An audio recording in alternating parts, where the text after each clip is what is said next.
Arirang News. It's been a week since doctors in South Korea resigned in protest against the government's medical school quota expansion. To end this, the government has set a deadline until the end of this month for striking doctors to return to work without any punishment. President Yoon vows to lift restrictions on land protected from development near military bases for commercial use. His remarks come as he visits the Seosan Air Base, where a new airport will be built nearby. Financial authorities announced the details of their corporate Value Up program to boost Korean stocks undervalued compared to their overseas peers. They include giving tax incentives to firms that improve corporate governance and values, and creating an index that tracks these companies.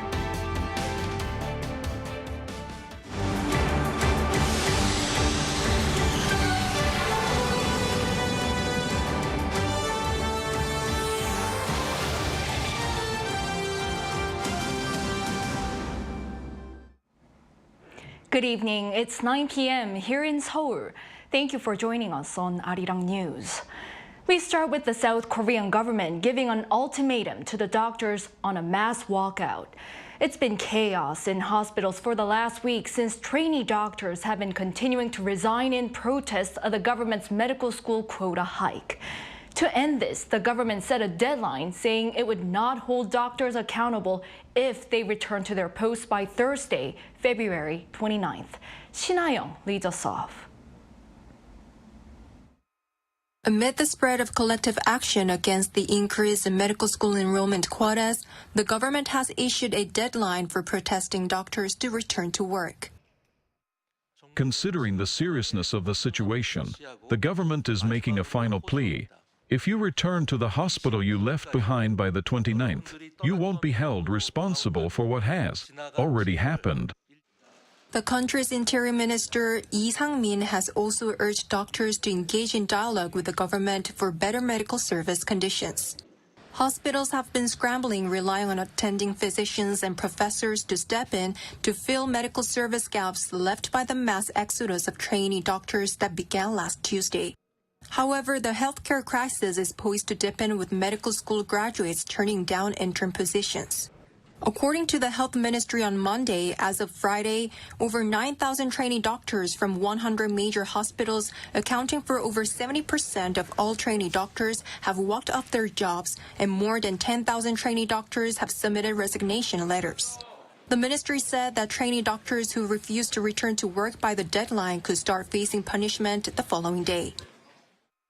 Starting from March, according to principles in the law, it is inevitable to impose a minimum 3-month license suspension for those who do not return to work, and to proceed with related judicial measures. In the meantime, the Korean Medical Association has called for an immediate halt to the government's expansion plan, warning of legal action.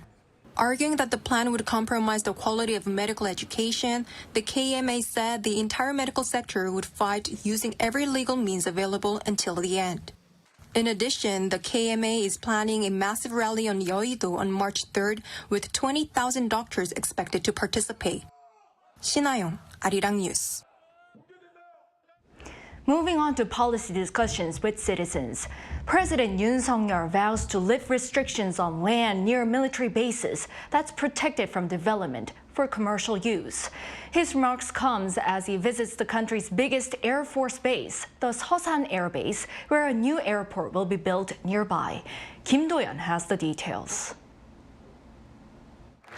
The South Korean government is set to free 339 square kilometers of land for military installation protection zones for public and private development. President Yoon announced this on Monday at Seosan Air Base in Chungcheongnam-do Province, while there for a policy discussion with citizens explaining that the government considered the demands of the public while also keeping national security in mind. 군사시설 보호구역이 처음 도입된 것은 1970년대입니다. 그때와 지금은 많은 환경이 바뀌었습니다. 전국이 급격하게 도시화가 됐고 또 기술이 발전하면서 군과 우리 안보의 구조에도 큰 변화가 있었습니다. Around the airbase alone, which is the country's biggest Air Force base, 141 square kilometers will be freed from the military protection zone. President Yoon added that with a new airport being built in the city of Seosan and the lifting of protection zones, he hopes that the province can utilize the land to promote projects that the local government deems to be the best. The decision comes less than a week after Yoon's announcement to lift greenbelt restrictions as well. With the two development restrictions gone in the region, Yoon says he has high hopes for the region. 그동안 충남은 자동차, 디스플레이 등 우리 주력 산업을 키워왔고 자체 발광 OLED를 세계 최초로 양산해 냈습니다. 지금 충남은 아산만을 중심으로 서해안 산업 핵심 기지가 되겠다는 비전을 가지고 있습니다. He also pledged to create industrial complexes in cities nearby.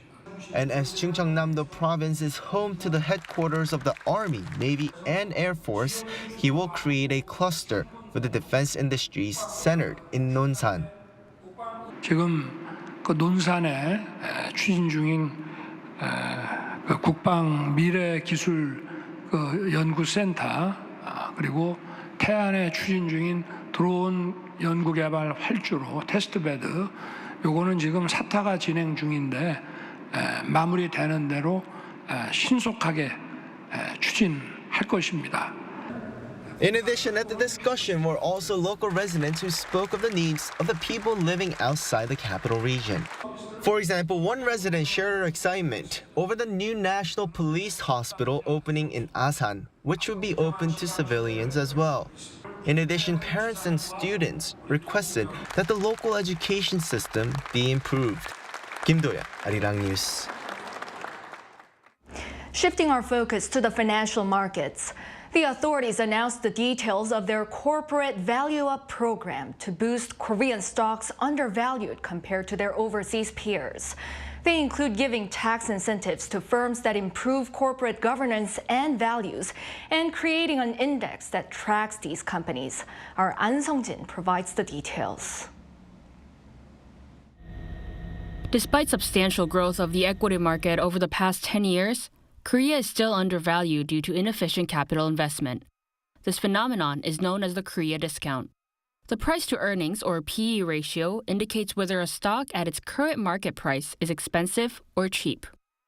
The price-to-book value ratio, known as the PB ratio, demonstrates the total assets minus any liabilities on a given company's account books.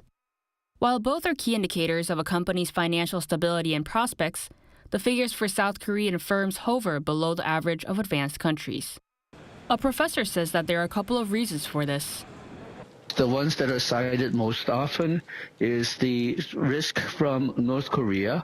I also have personal suspicion that because of the Korea's corporate governance system, which favors perhaps the founders' families over stockholders, that those components reduce the attractiveness of Korean stocks to foreign investors, and that accounts for much of the Korean discount.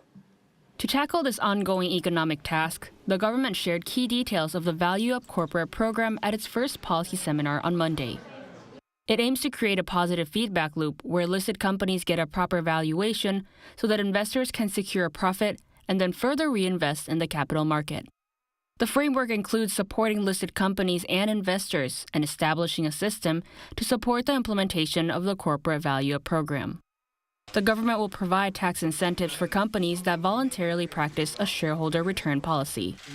To assist investors in assessing company performance, the government will also create the Korea Value Up Index composed of listed companies that have shown profitability or a high corporate value by September. Today's outline is only the first step to upgrading our capital market. We will sufficiently communicate with companies and investors by providing specific details until we can get rid of the concept of Korea discount. The government aims to concretize guidelines for the Corporate Value Up program throughout the first half of the year. The plan is a medium to long-term agenda, and further commitments and continuous reforms will be needed to effectively boost corporate value. An Sung-jin, Arirang News. And in line with global efforts to ease carbon footprints, the government has shared a roadmap to green growth that includes tangible support for green startups. Moon Hae-ryun has the details. In an emergency economic meeting held on Monday, the government revealed its plans for strengthening the country's green industry for global markets. We will be strengthening support for the green industry by fostering 1,000 green startups by 2027. It also aims to nurture 10 select pre-unicorn firms in the industry. Pre-unicorn companies are startups with a value of over 100 billion Korean won, or roughly $75 million. The government plans to provide step-by-step support from setting up their business to overseas expansion, including operating a green startup lab where companies can test run their technologies and products.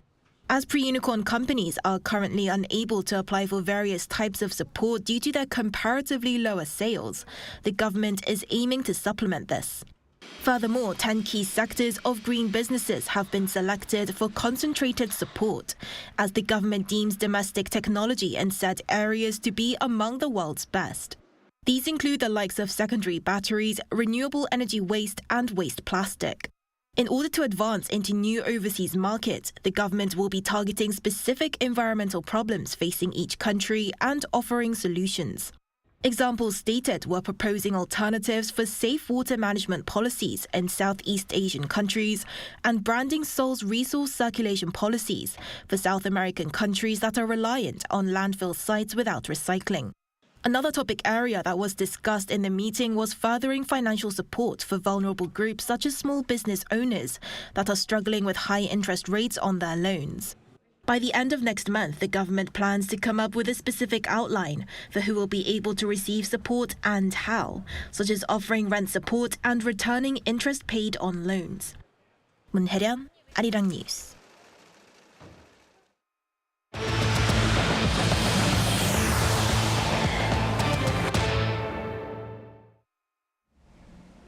Japan is reportedly set to begin round 4 of its wastewater release from the Fukushima nuclear power plant on Wednesday. According to Kyodo News on Monday, Japan's Tokyo Electric Power Company will discharge about 7,800 tons of contaminated water over 17 days. Japan has disposed of approximately 23,000 tons of wastewater since the first release began in August last year. It plans to further release around 54,000 tons between this April and March 2025. The Japanese government has been guaranteeing the safety of the water release despite backlash from neighboring countries. Last week, the U.S. announced new sanctions list against Russia a day before the second anniversary of Moscow's full invasion of Ukraine. It's targeting more than 500 individuals and entities, among which is a South Korea-based firm. Our Bae Eun-ji takes a closer look at a possible impact of the sanctions.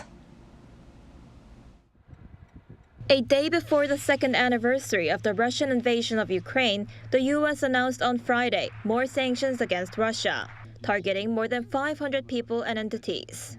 That's why I'm announcing more than 500 new sanctions. In response to Putin's brutal war of conquest, in response to Alexei Navalny's death, because make no mistake, Putin is responsible for Alexei's death. Among the 93 entities on the new sanctions list is a South Korea-based company called Daesung International Trading, located in South Korea's southeastern city of Kimhae. An official from Seoul's foreign ministry said Monday that the head of the company is a Pakistani national, and the government has shared information with the U.S. in advance.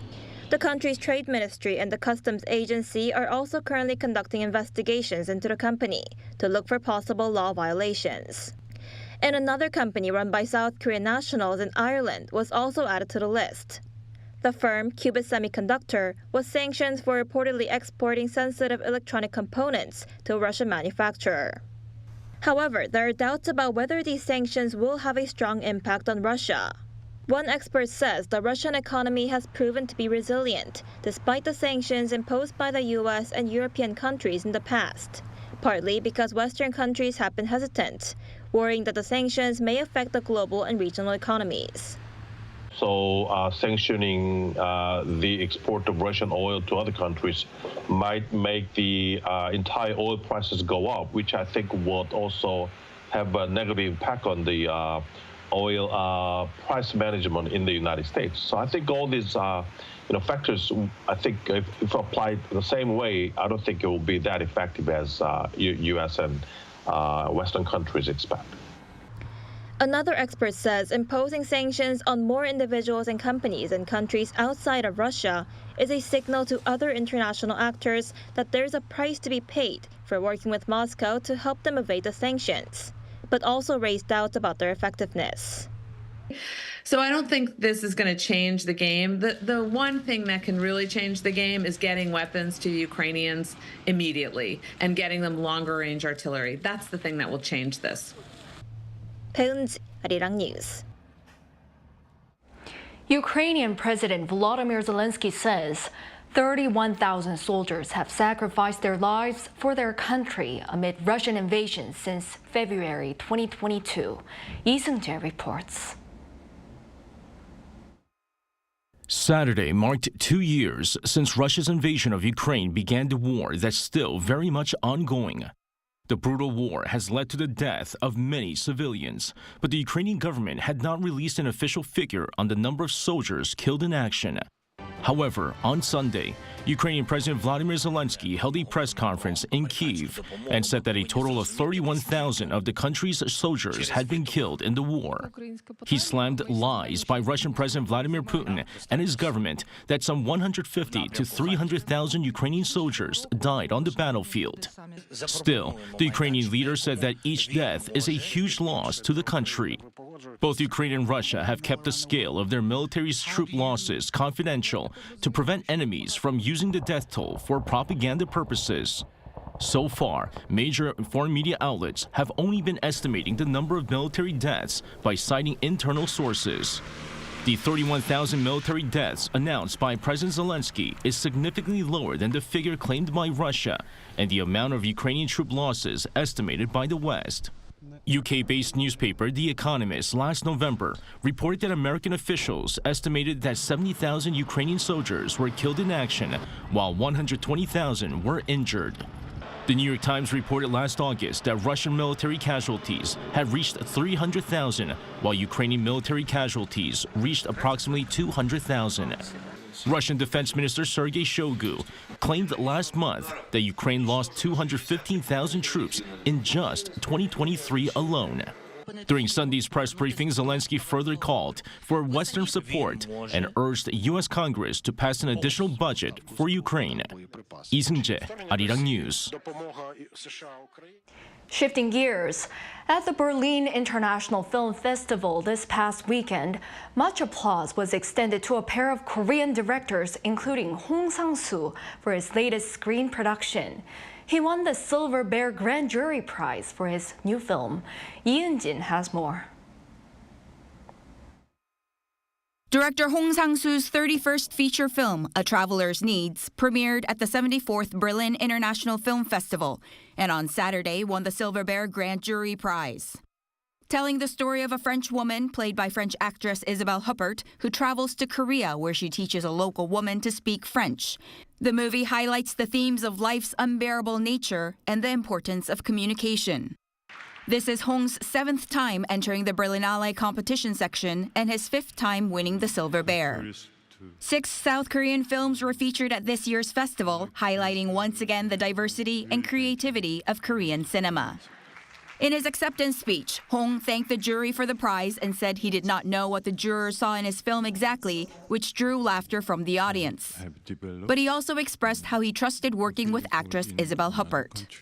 This might sound very, very irresponsible, but I don't know what I am doing in a way. As I said to her, I have some objective. And I have a kind of a recognized working method that I like, I have developed, and I believe in a certain, how can I say, happening between people. Huppert has developed a unique relationship with the Korean auteur. Marking her third film with Hong, she spoke of how everything in her relationship with the director has been unscripted and by chance. I did 2 other films with Sang-soo, and his way of making films is unique. I only know him for doing films like this, and so I was enthusiastic about repeating the experience. In fact, it's very difficult to project yourself in a story or in a role because there is no role and no story. So, and this is what I really like about it. Also in competition at the festival was the feature directorial debut of Kim Hae-young. Her film It's Okay, about an orphaned young dancer, won the Crystal Bear for Best Film, an award given out by a jury of children in the Generation K+ section that's dedicated to coming-of-age stories. The Minister of Culture, Sports and Tourism, Yoon, sent congratulatory messages to the 2 directors, praising this achievement as a proud moment that announces the elevated status of Korean cinema worldwide. 이은진, Arirang News. In other news, once the eye's retina deteriorates, recovery is known to be difficult. Administering anti-inflammatory drugs directly into the eye through injections is considered the best method to delay symptoms. Yet, South Korean researchers have developed a new treatment method that can regulate the drug delivery speed, which can decrease and delay symptoms. Jung Eun-ju has the details. As the population rapidly ages, ophthalmic diseases are increasing at an alarming rate. The number of age-related macular degeneration and diabetic retinopathy patients has doubled over the past decade. Early detection is crucial, but awareness of these conditions is still significantly low. The problem is that repairing a damaged retina is difficult, making it impossible to cure currently. Injecting drugs directly into the eye creates a psychological burden for patients, and there are obstacles in treatment. Once the drug's effect period passes, the disease may recur. South Korean researchers have developed a new treatment method that can adjust the drug delivery speed based on the degree of inflammation within the retina. The research team first confirmed that the EZH2 inhibitor, previously used exclusively for specific malignant tumor treatments, could delay the progression of macular degeneration. They then incorporated the EZH2 inhibitor into a hyaluronic acid-based hydrogel with properties similar to the vitreous inside the eye. When this hydrogel was injected into mice suffering from macular degeneration, 94% of retinal inflammation decreased. The inclusion of an inflammation-responsive cross-linking agent also adjusted the speed at which the drug spread depending on the degree of inflammation, resulting in a 4-fold increase in the duration of drug efficacy. By mixing hyaluronic acid components similar to those in the vitreous inside the eye, the hydrogel is more suitable for the human body. Depending on the severity of the patient's inflammatory condition, the drug will spread quickly or slowly. The research team announced plans to conduct further research on verifying the long-term stability of the developed hydrogel and subsequent studies involving cognitive experiments in animals. Jung Eun-ju, Arirang News.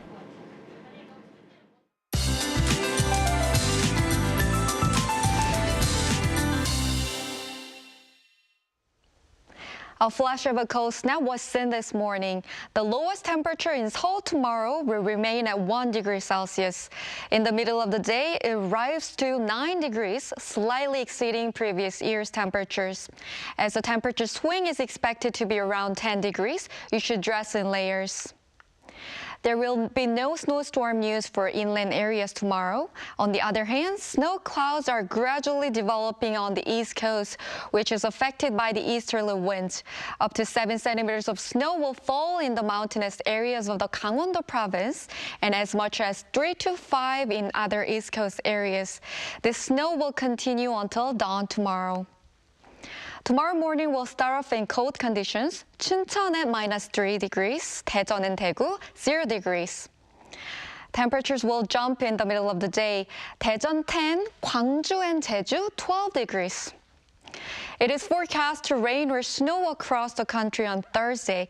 After the rain stops, spring frost is expected. That's all for Korea. Here are the weather conditions around the world.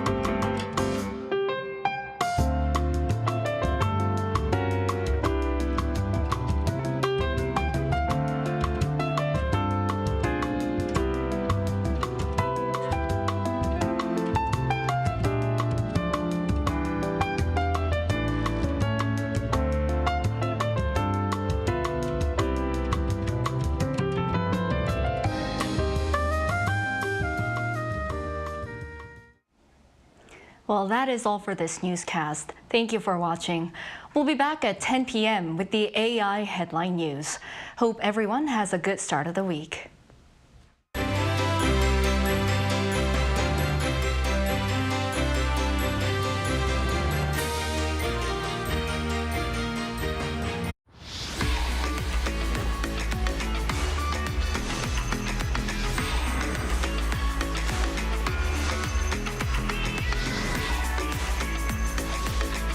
Lotte takes a new leap beyond its boundaries. Our change will lead to better lives for all. New Lotte.